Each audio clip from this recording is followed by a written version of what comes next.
بسم اللہ الرحمن الرحیم۔ قصہ حضرت نوح علیہ السلام۔ جب سے دنیا قائم ہوئی، حضرت آدم علیہ السلام کی نسل بڑھتی اور پھیلتی گئی۔ انسان دو حصوں میں تقسیم ہو گئے، کسی نے نیکی کی راہ کو اختیار کیا تو کسی نے بدی کا راستہ اپنایا۔ جس نے نیکی اختیار کی وہ صراط مستقیم پر رہے، اور جس نے بدی کا راستہ اختیار کیا وہ اللہ کے غضب میں آ گیا۔ صراط مستقیم پر چلنے والوں کی تعداد ہمیشہ سے کم رہی اور گمراہ اور بدکار انسانوں کی تعداد ہمیشہ سے زیادہ رہی۔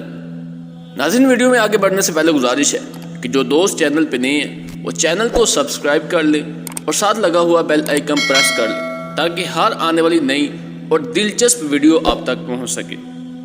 ناظرین، انہی گمراہ لوگوں کو راہ راست پر لانے کے لیے اللہ تعالیٰ کے نبی آتے رہے۔ حضرت آدم علیہ السلام کے زمانے کے بڑے عرصے بعد اللہ تعالیٰ نے حضرت نوح علیہ السلام کو بھیجا۔ حضرت نوح علیہ السلام پر اللہ پاک نے 10 صحیفے نازل فرمائے۔ حضرت نوح علیہ السلام اللہ تعالیٰ کے نبی تھے۔ حضرت نوح علیہ السلام کو آدم ثانی بھی کہا جاتا ہے۔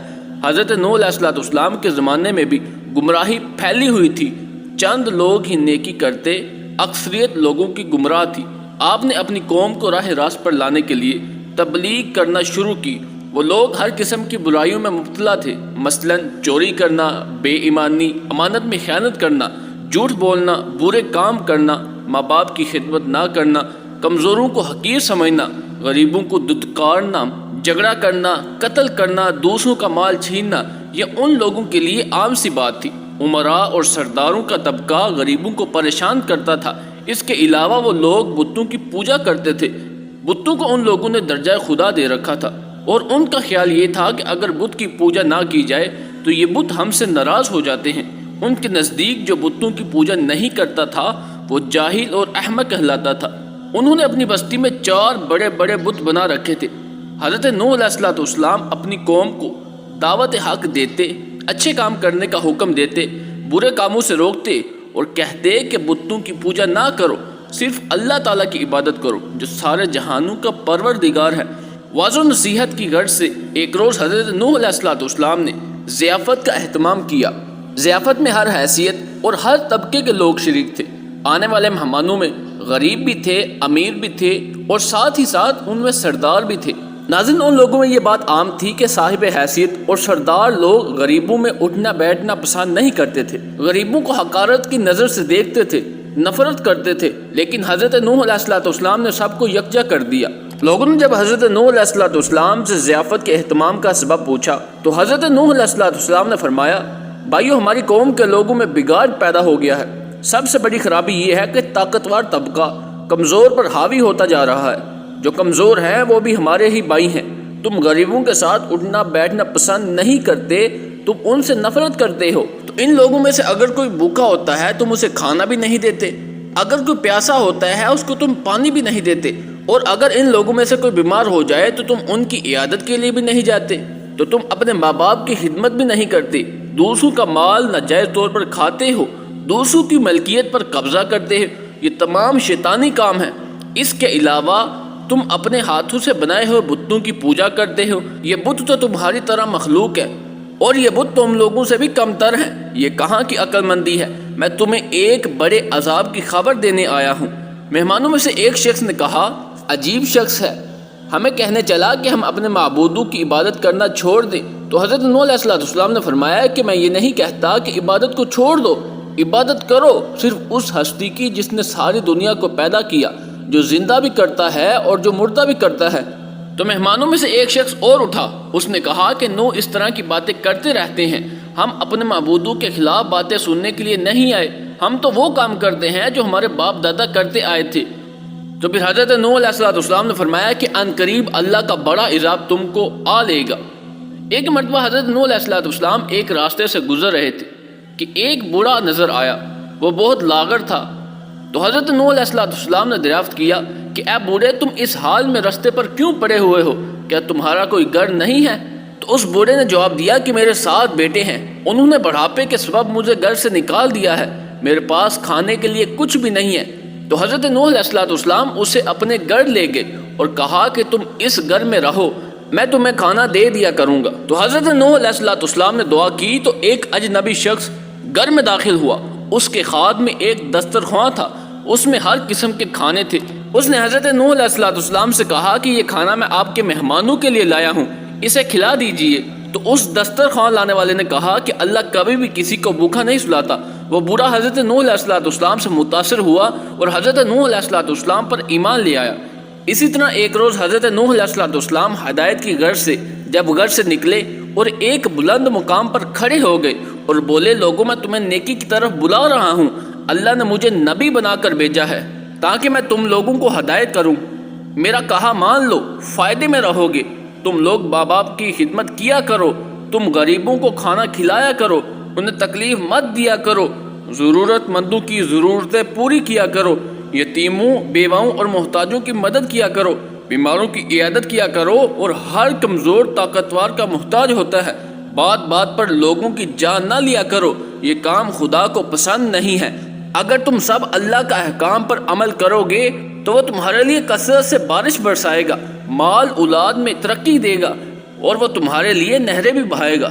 اسی طرح حضرت نوح علیہ السلام ہر ایک شخص کے پاس جا کر ہدایت کرتے تھے، کبھی کبھی اجتماع سے خطاب کرتے، اور ایک مرتبہ ایسا بھی ہوا کہ حضرت نوح علیہ السلام ایک راستے سے گزر رہے تھے تو کچھ لوگوں نے آپ علیہ السلام کا راستہ روک لیا اور مارنے کے در پر ہو گئے۔ کچھ لوگوں نے پتھر بھی برسائے۔ ایک شخص آگے آیا، لوگوں سے کہا کہ تم اسے کیوں مارتے ہو؟ انہوں نے تمہارا کیا نقصان کیا ہے؟ تو لوگوں نے کہا کہ یہ ہمارے بتوں کے خلاف باتیں کرتا ہے جبکہ ہم ان بتوں کی عبادت کرتے ہیں۔ اسی مجلس میں سے ایک اور شخص نے کہا کہ یہ کہتا ہے کہ میں اللہ کا نبی ہوں، اللہ نے مجھے نبی بنا کر بھیجا ہے، یہ تو ہم انسانوں جیسا ہے، یہ کھاتا ہے اور یہ پیتا بھی ہے، اس کے پاس دولت بھی نہیں۔ خدا کو اگر نبی بنانا ہوتا تو کسی سردار اور امیر آدمی کو بناتا۔ تو حضرت نوح علیہ السلام نے ان لوگوں سے کہا کہ میرے رسول ہونے کا سب سے بڑا ثبوت یہ ہے کہ میں تمہارے ہی معاشرے کا فرد ہوں، لیکن اس کے باوجود میں تمہاری طرح بے جان بتوں کو نہیں پوجتا۔ دوسرا بڑا ثبوت یہ ہے کہ میں تم لوگوں کو نصیحت کر رہا ہوں، لیکن اس کا کوئی مجھے معاوضہ بھی نہیں۔ تم سے جو طلب کروں، میرا اجر تو اللہ کے ذمے پر ہے۔ میں تو یہ کہتا ہوں کہ کسی مظلوم پر ظلم نہ کرو، میں تو تم سب کو نیکی اور بلائی کی طرف بلا رہا ہوں، میں تمہارا خیر خواہ ہوں۔ انہی میں سے ایک اور شخص نے کہا کہ نوح بادشاہ یا سردار بننا چاہتا ہے تاکہ اس کی عزت ہو۔ تو حضرت نوح علیہ السلام نے فرمایا کہ تمہاری عقلوں کو کیا ہو گیا ہے کہ پتھر کی پوجا کر رہے ہو؟ اے قوم، اللہ کی عبادت کرو، وہی عبادت کے لائق ہے، اللہ کے سوا کوئی معبود نہیں۔ جب تم اللہ پر ایمان لاؤ گے تو تم برائی سے دور رہو گے۔ نہ میں بادشاہ بننا چاہتا ہوں نہ میں سردار، میں تو صرف نیکی کی طرف تم لوگوں کو بلا رہا ہوں۔ کیا تم لوگ نہیں دیکھتے کہ اللہ تعالیٰ نے چاند اور سورج پیدا کیے، چلنے کے لیے تمہارے لیے فرش بنایا اور تمہیں ہر قسم کی نعمتیں عطا کی؟ حضرت نوح علیہ السلام نے جب یہ باتیں کہیں تو لوگوں نے کانوں میں انگلیاں ٹھونسنا شروع کر دی، ایک لفظ بھی سننے کے لیے تیار نہیں ہوئے۔ ایک موقع پر حضرت نوح علیہ السلام نے اپنی قوم سے خطاب کرتے ہوئے فرمایا کہ اے نادانو، یہ کیوں نہیں سمجھتے ہو کہ یہ دنیا تو ایک آزمائش کی جگہ ہے، تمہارے سامنے اچھائی اور برائی دونوں ہیں۔ اے قوم، میں تم کو آنے والے دن کے بڑے عذاب سے ڈراتا ہوں، اس دن کوئی بھی کسی کے کام نہ آئے گا۔ دیکھو جو غریب ہیں وہ مجھ پر ایمان لائے ہیں، لیکن تمہیں دولت کا غرور ہے۔ اے قوم، غریبوں کے ساتھ حسن سلوک سے پیش آؤ، ننگوں اور بھوکوں کا خیال رکھا کرو۔ ان میں سے ایک سردار نے غرور اور تکبر سے کہا کہ فرض کرو کہ اگر ہم تم پر ایمان لے آتے ہیں اور تمہاری بات کو مان لیتے ہیں، اور کیا تم پر ایمان لا کر غریب لوگوں کے ساتھ مل جائیں جو تمہارے ساتھ ایمان لائے؟ ایسا نہیں ہو سکتا۔ وہ آپ کو معاذ اللہ مذاق کرنے کی کوشش کرتے رہے، آپ کا مذاق اڑاتے رہے، آواز کستے، منہ پھیر لیتے، یہاں تک کہ حضرت نوح علیہ السلام کو وہ لوگ گالیاں بھی دیتے تھے، مارنے کی کوشش کرتے تھے، لیکن حضرت نوح علیہ السلام نے صبر کا دامن ہاتھ سے نہ چھوڑا بلکہ اپنا کام جاری رکھا، اللہ کی تبلیغ کرتے رہے۔ آپ کی بیوی اور آپ کا بیٹا بھی ان منکروں اور کافروں کے ساتھ تھا۔ تو حضرت نوح علیہ السلام نے دعا کی کہ اے میرے رب، میں نے اپنی قوم کو دن رات سمجھایا، حق کی طرف بلاتا رہا، اور میری بات سے آگے بھاگتے رہے۔ میں نے اعلانیہ بھی اور خفیہ بھی سمجھایا، لیکن ان لوگوں نے اپنی کانوں میں انگلیاں ٹھوس لی۔ اللہ تعالیٰ نے حضرت نوح علیہ السلام کی طرف وحی بھیجی اور کہا کہ اے نوح، ایک کشتی بناؤ اور ظالموں کے بارے میں کچھ نہ بولو۔ اللہ تعالیٰ کے حکم کے مطابق حضرت نوح علیہ السلام کشتی کو تیار کرنے لگے۔ کچھ لوگوں نے مذاق کرتے ہوئے پوچھا، اے نوح، کیا بنا رہا ہے؟ تو حضرت نوح علیہ السلام نے بتایا کہ یہ ایک کشتی تیار کر رہا ہوں، کیونکہ اللہ تعالیٰ کی طرف سے عذاب آنے والا ہے۔ اللہ تعالیٰ نے جو ڈیل دی تھی وہ ختم ہو رہی ہے۔ جب وقت آئے گا ہر طرف پانی ہی پانی نظر آئے گا، صرف وہی بچے گا جو اس کشتی میں سوار ہوگا، جو بت پرستی سے توبہ کر لے گا، گناہوں سے معافی مانگے گا، صرف وہی شخص اس کشتی میں سوار ہو سکے گا۔ لوگ بولے، اے نوح، یہ زمین تو خشک ہے، ایسے آثار بھی نہیں ہے کہ اتنا پانی جمع ہو جائے کہ کشتی تیرنے لگے۔ تو وہ لوگ معاذ اللہ کہنے لگے کہ نوح تو دماغ سے ہی چل بسا ہے۔ تو پھر حضرت نوح علیہ السلام ان کی اس طرح کی باتوں سے بالکل مایوس ہو چکے، تو ان لوگوں کی اصلاح کی کوئی بھی امید نظر نہیں آ رہی تھی۔ جب کشتی بن کر تیار ہو گئی تو وہ لوگ حضرت نوح علیہ السلام کی کشتی میں غلاظت پھینکنے لگے۔ کشتی میں کوئی بھی ایسی جگہ نہ بچی تھی کہ جہاں ان لوگوں نے غلاظت کو نہ پھینکا ہو۔ کافر غلاظت پھینکنے کی کوشش کرتے رہے، اندر جا جا کر غلاظت کرتے رہے، یہ ان کا معمول بن چکا تھا۔ ایک مرتبہ ایک کوڑ کا مریض بھی اس ناپاک ارادے کے مقصد سے کشتی کے اندر گیا۔ اس کے سڑے ہوئے جسم کے ایک حصے پر کچھ غلاظت لگ گئی۔ کچھ دیر بعد اس نے دیکھا کہ جہاں غلاظت لگی تھی وہ حصہ اچھا ہو گیا ہے، پہلے سے بہتر ہو گیا ہے۔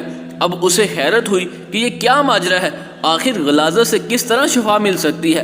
پھر وہ کشتی کے اندر داخل ہوا تو اس نے غلاظت کو پوری طرح اپنے جسم پر مل لیا، تو دیکھتے ہی دیکھتے وہ بالکل تندرست اور پہلے سے کئی گنا زیادہ بہتر ہو گیا۔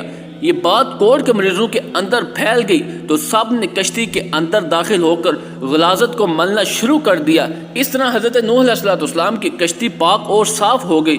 تو حضرت نوح علیہ السلام نے اللہ سے دعا کی، اے میرے رب، لوگوں نے میرا کہنا نہیں مانا، ایسے شخصوں کی پیروی کی کہ جن کی مال اور اولاد نے ان کو زیادہ ہی نقصان پہنچایا، اور اے میرے رب، اگر ان کو تو روح زمین پر رہنے دے گا تو ان کی اولاد بھی کافر ہوگی اور وہ بھی تیری نافرمانیاں کرے گی۔ آپ کی دعا قبول ہوئی، اللہ تعالیٰ کا عذاب آ چلا، گر کے تندور سے پانی ابلا اور اتنا زیادہ پانی ابلا کہ وہ تیزی کے ساتھ بہنے لگا۔